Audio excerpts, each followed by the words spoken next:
This thing has incredible build quality. It only took us, a couple of minutes, maybe 10 minutes to assemble from the factory. And I'll peel this guy off of here. Incredibly good build quality, incredibly good parts used on it. And these are like really name brand parts, and just everything has a really nice fit and finish. Arguably much better than the drill bike. Not even arguably. 300-pound payload, so like me plus 100 pounds of stuff, which is really good.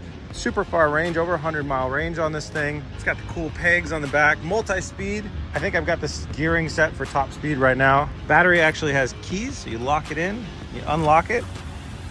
So nobody can take my battery off now that I got the keys. It's got a tail light and a headlight, and it's got blinkers on the back for signaling, which is pretty slick.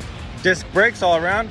I'm very happy with the build of this. Now, I will tell you, I cheated a little bit. I have test driven this because I wanted to see what the top speed was. The seat is miles ahead in seat technology over that seat right there. That thing is a taint destroyer. That thing is whatever the opposite of that is. Power button's over here. Just hold down the power button for a second. My screen comes on, let me know what's going on. So that's my miles driven. Odometer still at 0. Miles per hour, how many watts are being used, and my mode. We can go up and down in modes. 2, 3, 4, 5, 6. I'm gonna go to the fastest. Got my horn, electric horn, chill horn. Is that my blinkers here, right and left. And there's some sort of a throttle button that I haven't quite figured out exactly how it works. I think it makes it so I can't use the electric throttle. It might be like a safety for children's or something. So it's pedal assisted. I forgot about that. So you start pedaling and right away the electric motor kicks in, and I'm going 10 miles an hour. Oh, through an intersection. Okay, I got to pay a little more attention. Hang on. On sport mode 10, I'm going to turn it down now. On sport mode 7, the electric assist gets you going. It's going pretty quick. 0, there's no electric assist, so I got nothing. I'll click it into 1. That's nice. That's about where I'd like to be. I want to put in a little effort here, except for when we're top speeding. So let's get a clear runway here. Looks good. So the suspension, it's got shocks on the front and the rear. That's part of the reason I picked this thing up. Thought it'd be really fun to try and burst this against an off-road motorcycle on an off-road path. It's chill, man. It's really nice.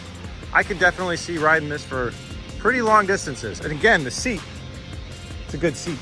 I wish I had like a head-mounted GoPro for this, but I don't. So here we go. We're gonna see if we can, oh yeah, so throttle's over here. I can just hit this and not pedal at all. And that is a wonderful feeling as well. And that's how we're gonna be going head to head against the drill bike. But to reach the top speed, I am gonna use the pedals because that'll help me go a little bit faster. I'm in the highest gear. I'm gonna floor it and pedal, and we'll see how fast we can go.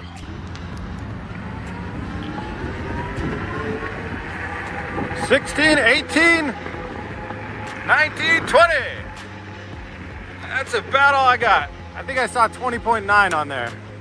The electric assist when you start pedaling and how it just starts flooring it, again, in the fastest mode, it's a little jarring. In the slower modes, it's not so jarring. But man, this is a freaking cool ride. In a city like mine, the biggest worry that I would have around something like this would be theft. This thing, as far as a product, is phenomenal. It ticks all the boxes for me. I would ride this around. I feel comfortable. I feel safe on it. I feel like I can control it, and I can be lazy on it and just throttle it, drive it around, or I can pedal it a little bit if I want to get a little workout too. It ticks all the boxes for me. This is the best. This is the best version of this that I could imagine. I can't imagine putting anything else on here. Maybe a stereo, but you don't want to be annoying to people around you. You got your earbuds. So this gets a 10 out of 10 review from me. So thanks Addmotor for sending it. In a city like mine, my biggest worry here would be theft. This is such a nice product. It's such a nice thing. I imagine driving this around. Now, you could take your battery off, or obviously the battery is locked on there, but it isn't that heavy. If I was able to load it in the back of my truck, I mean, here, I'm picking it up, putting it down. Somebody could just pick this thing up, throw it in the back of their truck, and be gone with it. So I'd put minimum in my city 3 to 4 bike locks on this thing and have an absolutely amazing time. If you lived in like a beach city and you were going, like I saw a video of somebody hauling a surfboard with one of those, that's like the coolest thing ever. If I can find time, I would love to do a long distance trip with this thing. I mean, like 100 miles plus. I think that would be really fun. I've always had a goal when I bought that bike to bike 100 miles, but there was no rules in my internal goal that I made for myself that I couldn't have a battery helping out. That set a pretty high bar. Could I drive it to the bar? Could I drive it around my neighborhood to go get food, go get lunch? Could I run and get groceries with it? Absolutely. Top speed enough, 20 miles an hour, that gets me there. I guess, you know what, if I could change one thing, it'd be a top speed of 30 miles an hour. That way I could be in traffic, feeling comfortable, that if anybody's getting up behind me too much, that they should probably just slow down. So I would say 30 mile an hour top speed would be the only way that I would improve on this product right here. Addmotor, 10 out of 10. Thank you for giving me a bike for a review.